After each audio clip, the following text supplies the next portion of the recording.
అందరికీ శుభాభినందనలు. విశ్వసనామ సంవత్సరంలో ఉగాది పర్వదిన సందర్భంగా మీ అందరికీ శుభాదనలు శుభాశిస్సులు తెలియజేసుకుంటూ ఈ విశ్వవసునామ సంవత్సరంలో మకర రాశి వాళ్ళ ఫలితాలంటే చూద్దాం. మకర రాశి అంటే ఉత్తరాషాఢలో ఉన్నటువంటి 2, 3, 4 పాదాలు, శ్రవణంలో 1, 2, 3, 4 పాదాలు, ధనిష్టలో 1, 2 పాదాల్లో పుట్టిన వాళ్ళు మకర రాశి కింద వస్తారు.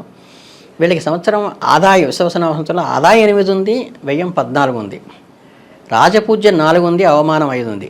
అంటే ఈ రాశి వారికి గురుడు మే 15 నుండి షష్టమ స్థానమైన మిథున రాశి యందు సువర్ణమూర్తిగాను చక్కని స్వస్థత, స్వచ్ఛమైన ఆరోగ్యాన్ని, శత్రుజయాన్ని కలిగిస్తుంది. మరియు శని సంవత్సరమంతా కృత తృతీయ స్థానమందు తామ్రమూర్తిగాను సామాన్య ఫలితాలను కలుగజేస్తారు. రాహుకేతువులు వరుసగా మే 18 నుండి సంవత్సరం అంతా ధన అష్టమ స్థానములందు సువర్ణమూర్తిగాను సౌభాగ్యకరంగాను ఫలితాలను ఇస్తూ ఉన్నాడు. వివేకవంతులుగాను మరియు ఉదార స్వభావాలుగాను మార్పు చెందుతారు. జనాదరణ పొంది గంభీరమైన వారుగా మిమ్మల్ని అందరూ ఇష్టపడతారు. శత్రువులపైన జయకేతనం ఎగరవేస్తారు. మీకు కుటుంబ పరంగా కూడా వృద్ధి చెందుతుంది. ఖరీదైన గృహంలో సేవకులు మరియు అందమైన అలంకారంతో కూడా ఇంట్లో నివసిస్తారు.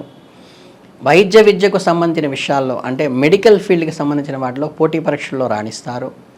వృత్తి ఉద్యోగాల్లో మంచి ఫలితాలు పొందుతారు. మీరు ఆరోగ్య సమస్యను ఎదుర్కోవాల్సి వస్తుంది.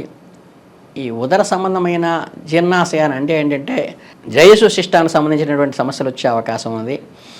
వైద్య ఖర్చులు కూడా కొంచెం పెరుగుతాయి. అక్టోబర్లో ఆర్థికంగా వృద్ధి చెందుతుంది. జీవిత భాగస్వామికి మద్దతు లభిస్తుంది.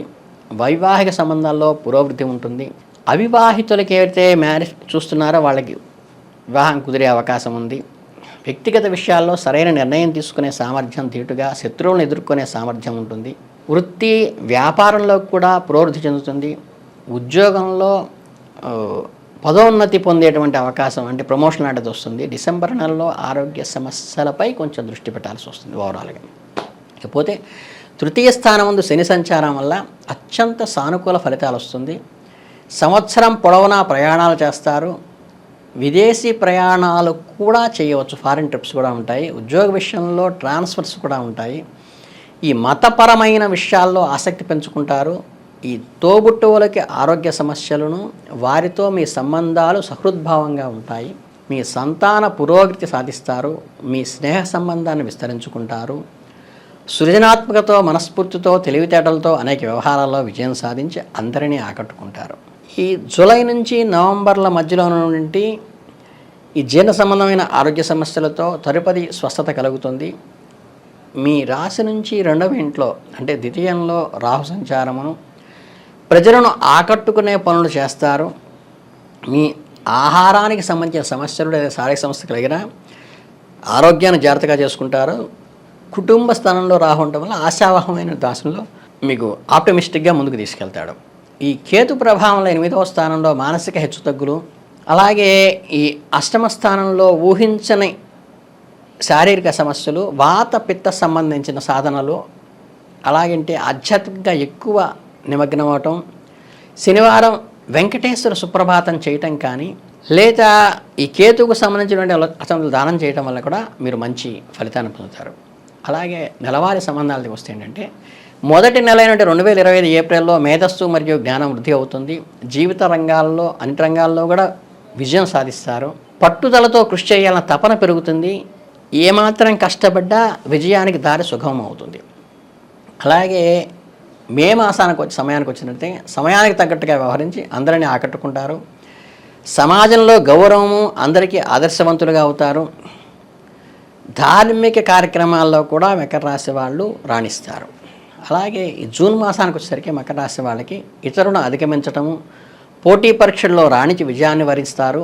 ఈ రాశిలో ప్రతివారు కూడా ఏదో విధంగా రాణించి లాభం పొందుతారు. జనరల్గా ఏంటంటే వ్యక్తిగత జాతకంలో కాకుండా కూడా ఈ రాశి వాళ్ళు ఉండటం వల్ల కూడా అందరూ కూడా రాణిస్తారు. సంతోషంలో మరియు ఆరోగ్యంగా కూడా ఉంటారు. అలాగే మకర రాశి వాళ్ళకి జూలై మాస ఫలితానికి వస్తే శ్రేయస్సు మరియు ఆరోగ్య సంబంధ ప్రతికూల ఫలితాలను సమర్థవంతంగా దాన్ని ఓవర్కమ్ చేస్తారు, అధిగమిస్తారు. సవాళ్లను స్వీకరించి మీ ఆచరణలలో మీ ధైర్యంగా ముందుకు వెళ్ళడం కృతకృతలు అంటే జయించగలుగుతారు. ఈ మకర రాశి వాళ్ళకి ఆగస్టు మాసానికి వచ్చేసి ఏంటంటే ఉన్నత స్థితిని పొందగలుగుతారు, అసాధారణమైన సామర్థ్యాన్ని కలిగి వ్యాపార భాగస్వాములను గౌరవించడం ద్వారా మీరు మంచి అంటే ఈ పార్ట్నర్షిప్ కానీ స్పౌస్తో కలిసి పనిచేయడం వల్ల కానీ మీకు మంచి వృద్ధిలోకి వస్తుంది. అలాగే మకర రాశి వాళ్ళకి సెప్టెంబర్ 4 తారీఖు వస్తే జీవితంలోని పరివర్తన, అవగాహన మరియు అంగీకారాన్ని అందిస్తుంది. అంతర్లీనంగా బలమైన దృఢత్వాన్ని పెంచుతుంది. అనుభవంతో ముందు రాబోయే అడ్డంకులని ఫోర్కాస్ట్ చేసి ముందుకు అధిగమించగలుగుతారు. ఈ మకర రాశి వాళ్ళకి అక్టోబర్లో ఏంటంటే శుభ ఫలితాలు కలుగుతాయి. ఈ కాలంలో ప్రయత్నాలను బట్టి విజయాలు పొందుతారు. తన తలపెట్టిన దీర్ఘకాల కంటే అంటే లాంగ్ విజన్ ఏదైతే ఉంటుందో ఆ ప్రాజెక్ట్స్ అన్నీ కూడా సంతృప్తిగానే లాభాన్ని, గౌరవాన్ని పెంపొందే విధంగా మీరు ముందుకెళ్ళగలుగుతారు. ఈ సంపద ఫైనాన్షియల్గా పెరుగుతుంది. ఈ స్టేటస్, కీర్తి ప్రతిష్టలు కూడా బాగా డెవలప్ అవుతాయి. అలాగే మకర రాశి వాళ్ళకి నవంబర్ మాసంలో ఇంట్లో శుభకార్యాలు జరిగే అవకాశం ఉన్నాయి. విలాసవంతమైన జీవితాన్ని, లగ్జరీస్ లైఫ్ను గడుపుతారు.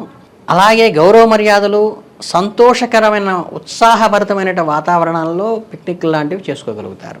డిసెంబర్ మాసానికి వచ్చే మకర రాశి వాళ్ళకి ఏంటంటే ఈ మనం పనిచేసే సంస్థలో జవాబుదారీతనాన్ని, నిజాయితీకి మారుపేరుగా మిమ్మల్ని ఐడెంటిఫై చేస్తారు. అలాగే మీ నాయకత్వం పట్ల ప్రజలు సంతుష్టులుగా ఉంటారు. ఆనందకరమైన జీవితం గడుపుతూ మీ ఒక రకమైన ఉన్నత స్థానంలో మిమ్మల్ని మీ ఆఫీసులో కూర్చోబెడతారు. ఇక జనవరి 26కి వస్తే మకర రాశి వాళ్ళకి ఈ ప్రయాణాలు ఉంటాయి. దూర ప్రయాణాలు అంటే లాంగ్ ట్రిప్స్. మార్గంలో చిన్న చిన్న అవరోధాలు కూడా కలుగుతాయి. వృత్తి వ్యాపారాల్లో అధిక ఆదాయం మిమ్మల్ని వరిస్తుంది. మీ కృషి ఫలితాలకి అందరికీ పంచుతారు. అంటే మీకు వచ్చినటువంటి ఫలితాలు అందరికీ డిస్ట్రిబ్యూట్ అవుతుంది. అలాగే ఫిబ్రవరి 26కి వచ్చేసరికి సున్నితంగా ఉండేవారి అపోహలతో కలగటానికి ఉంటుంది కాబట్టి సున్నిత మనస్కులతో కొంచెం జాగ్రత్తగా వ్యవహరించండి. అలాగే ఏదైనా సరే కార్యక్రమంలో ఆలస్యంగా అయినప్పటికీ మీరు సాధనతో దాన్ని సాధిస్తారు. ఈ సోదర వర్గం ఏదంటే బ్రదర్హుడ్లో ఉంటుందో అపోహలకి తావివ్వకుండా సంయమనంతో పాటించి మాటలతో ముందుకెళ్ళండి. ఈ చివరి మాసమైన విశ్వసంవత్సరంలో అంటే ఆంగ్ల మాసంలో మార్చి వస్తే నెలాఖరికి వ్యవహారాల్లో జీవన పురోగతి ఉంటుంది. ఇతరులకు కొంత మన్ననలు పొందడం జరుగుతుంది. మీరు ఏదైతే అంటే ప్రయత్నం చేస్తారో దాంట్లో సఫలీకృతం అవుతారు. ఓవరాల్గా వచ్చేసరికి ఏంటంటే ఈ మకర రాశి వాళ్ళకి సంవత్సరం అంతా చాలా బ్రహ్మాండంగా ఉంది. మీకు ఏ రకమైన ఇబ్బందులు లేకుండా కూడా ముందుకు వెళతారు. దైవారాధన చేసుకుంటూ చక్కగా కేతువుకి ఏదైనా చిన్న పరిష్కారం చేసుకుంటే అవసోలంబాతిక ఆల్సంద లాంటివి ఇచ్చుకుని కూడా మీరు చక్కగా చేసుకోవచ్చు. ఈ రాహుకేతువులకి ఉంటుంది. మీకు అక్కడికి వెళ్ళి కనుక వాటికి ఏదైనా అభిషేకం కానీ అర్చన కానీ దగ్గరున్న దేవాలయాల్లో చేసుకోవచ్చు. అలాగే ఈ సర్పాలు మెలివేసుకున్నటువంటి విగ్రహాలు ఉంటాయి. వాటికి కూడా మీరు స్వయంగా అభిషేకం చేసుకోవటం వల్ల కూడా కొంత కలుగుతుంది. రాహుకాల దీపం కూడా మంచి ఫలితం అందిస్తుంది. కనుక ఇంతకు మించి పెద్ద పెద్ద పరిష్కారాలు ఏమీ డబ్బులు ఖర్చు పడాల్సిన ఏమీ లేవు. చక్కగా ఈ మకర రాశి వాళ్ళంతా ఆయురారోగ్య ఐశ్వర్యాలతో ఈ విశ్వవసనామ సంవత్సరంలో మంచి వృద్ధి పొందాలని మనస్ఫూర్తిగా కోరుకుంటూ శుభాభినందనలతో ధన్యవాదాలు.